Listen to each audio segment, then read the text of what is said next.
ओम शांति। आज के अव्यक्त महावाक्य हैं 2 अप्रैल 1984 के।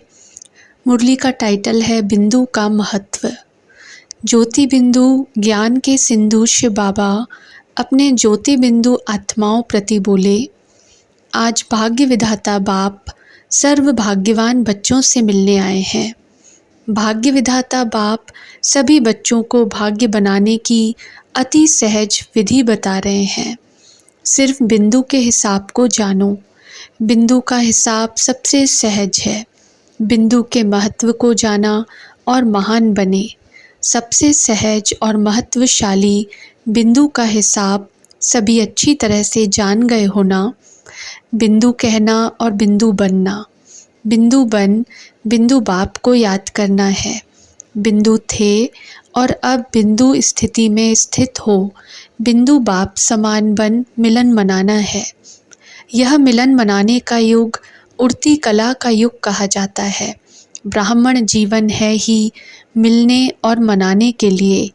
इसी विधि द्वारा सदा कर्म करते हुए कर्मों के बंधन से मुक्त कर्मातीत स्थिति का अनुभव करते हो। कर्म के बंधन में नहीं आते, लेकिन सदा बाप के सर्व संबंध में रहते हो। करावनहार बाप निमित्त बनाए करा रहे हैं, तो स्वयं साक्षी बन गए।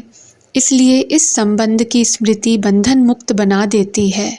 जहाँ संबंध से करते वहाँ बंधन नहीं होता। मैंने किया यह सोचा तो संबंध भूला और बंधन बना। संगम युग बंधन मुक्त सर्व संबंध युक्त जीवन मुक्त स्थिति के अनुभव का युग है। तो चेक करो, संबंध में रहते हो या बंधन में आते। संबंध में स्नेह के कारण प्राप्ति है, बंधन में खींचातान टेंशन के कारण दुख और अशांति की हलचल है। इसलिए जब बाप ने बिंदु का सहज हिसाब सिखा दिया तो देह का बंधन भी समाप्त हो गया। देह आपकी नहीं है, बाप को दे दिया तो बाप की हुई। जब आपका निजी बंधन मेरा शरीर या मेरी देह यह बंधन समाप्त हुआ, मेरी देह कहेंगे क्या आपका अधिकार है? दी हुई वस्तु पर आपका अधिकार कैसे हुआ? दे दी है व रख ली है। कहना तेरा और मानना मेरा यह तो नहीं है ना। जब तेरा कहा तो मेरेपन का बंधन समाप्त हो गया। यह हद का मेरा, यही मोह का धागा है। धागा कहो, जंजीर कहो, रस्सी कहो, यह बंधन में बांधता है। जब सब कुछ आपका है, यह संबंध जोड़ लिया तो बंधन समाप्त हो संबंध बन जाता है। किसी भी प्रकार का बंधन, चाहे देह का, स्वभाव का, संस्कार का, मन के झुकाव का, यह बंधन सिद्ध करता है बाप से सर्व संबंध की, सदा के संबंध की कमजोरी है। कई बच्चे सदा और सर्व संबंध में बंधन मुक्त रहते और कई बच्चे समय प्रमाण मतलब से संबंध जोड़ते हैं। इसलिए ब्राह्मण जीवन का अलौकिक रूहानी मज़ा पाने से वंचित रह जाते हैं। न स्वयं से संतुष्ट और न दूसरों से संतुष्टता का आशीर्वाद ले सकते। ब्राह्मण जीवन श्रेष्ठ संबंधों का जीवन है ही। बाप और सर्व ब्राह्मण परिवार का आशीर्वाद लेने का जीवन। आशीर्वाद अर्थात शुभ भावनाएं, शुभ कामनाएं। आप ब्राह्मणों का जन्म ही बाप दादा की आशीर्वाद कहो, वरदान कहो, इसी आधार से हुआ है। बाप ने कहा आप भाग्यवान श्रेष्ठ विशेष आत्मा हो। इसी स्मृति रूपी आशीर्वाद व वरदान से, शुभ भावना, शुभ कामना से आप ब्राह्मणों का नया जीवन, नया जन्म हुआ है। सदा आशीर्वाद लेते रहना, यही संगम युग की विशेषता है। लेकिन इन सबका आधार सर्वश्रेष्ठ संबंध है। संबंध मेरे की जंजीरों को, बंधन को सेकंड में समाप्त कर देता है। और संबंध का पहला स्वरूप वो ही सहज बात है, बाप भी बिंदु, मैं भी बिंदु और सर्व आत्माएं भी बिंदु। तो बिंदु का ही हिसाब हुआ ना। इसी बिंदु में ज्ञान का सिंधु समाया हुआ है। दुनिया के हिसाब में भी बिंदु, 10 को 100 बना देता और 100 को 1000 बना देता है। बिंदु बढ़ाते जाओ और संख्या बढ़ाते जाओ, तो महत्व किसका हुआ? बिंदु का हुआ ना। ऐसे ब्राह्मण जीवन में सर्व प्राप्ति का आधार बिंदु है। अनपढ़ भी बिंदु समझ सकते हैं ना। कोई कितना भी व्यस्त हो, तंदुरुस्त न हो, बुद्धि कमज़ोर हो, लेकिन बिंदु का हिसाब सब जान सकते। माताएं भी हिसाब में तो होशियार होती हैं ना। बिंदु का हिसाब सदा याद रहे। अच्छा, सर्व स्थानों से अपने स्वीट होम में पहुंच गए। बाप दादा भी सभी बच्चों को अपने भाग्य बनाने की मुबारक देते हैं। अपने घर में आए हैं। यही अपना घर दाता का घर है। अपना घर आत्मा और शरीर को आराम देने का घर है। आराम मिल रहा है ना। डबल प्राप्ति है। आराम भी मिलता, राम भी मिलता, तो डबल प्राप्ति हो गई ना। बाप के घर का बच्चे श्रृंगार हैं। बाप दादा घर के श्रृंगार बच्चों को देख रहे हैं।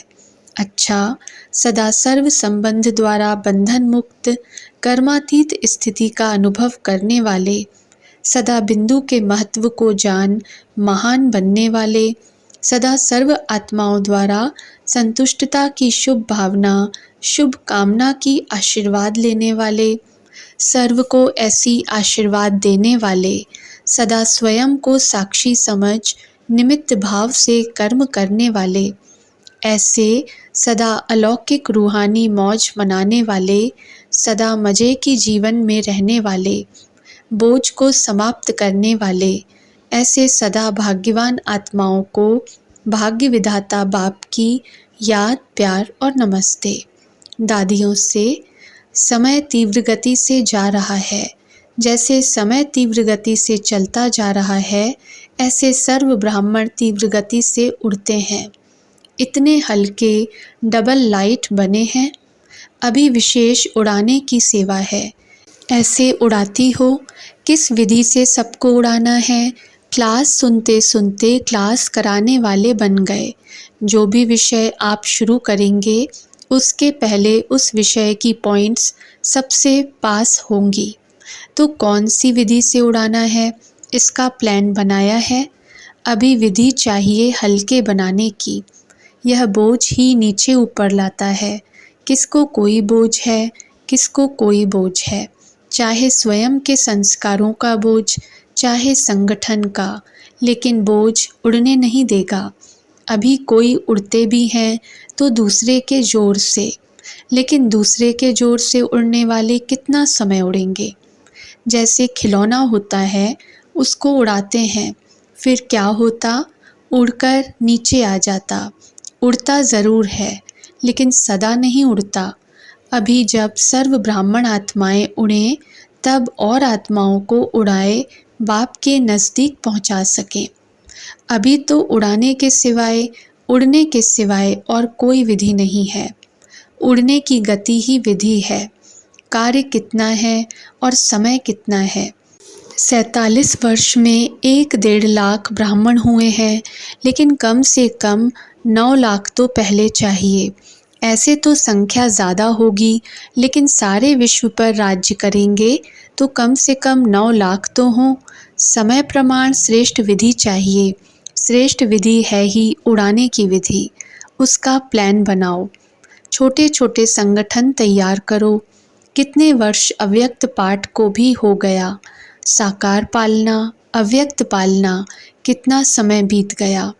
अभी कुछ नवीनता करनी है ना। प्लान बनाओ।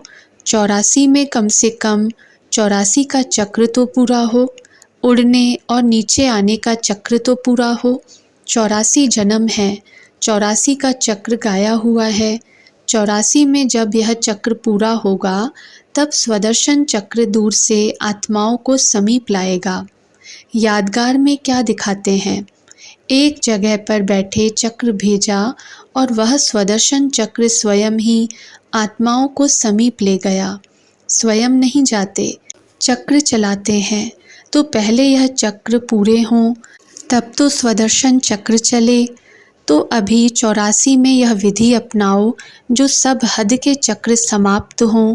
ऐसे ही सोचा है ना? अच्छा, टीचर्स तो हैं ही उड़ती कला वाली। निमित्त बना, यही उड़ती कला का साधन है।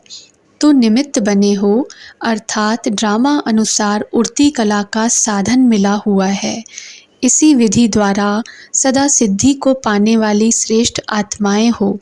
निमित्त बनना ही लिफ्ट है, तो लिफ्ट द्वारा सेकंड में पहुंचने वाले उड़ती कला वाले हुए। चढ़ती कला वाले नहीं, हिलने वाले नहीं, लेकिन हिलाने से बचाने वाले। आग की सेक में आने वाले नहीं, लेकिन आग बुझाने वाले। तो निमित्त की विधि से सिद्धि को प्राप्त करो। टीचर्स का अर्थ ही है निमित्त भाव। यह निमित्त भाव ही सर्व फल की प्राप्ति स्वतः कराता है। अच्छा, ओम शांति।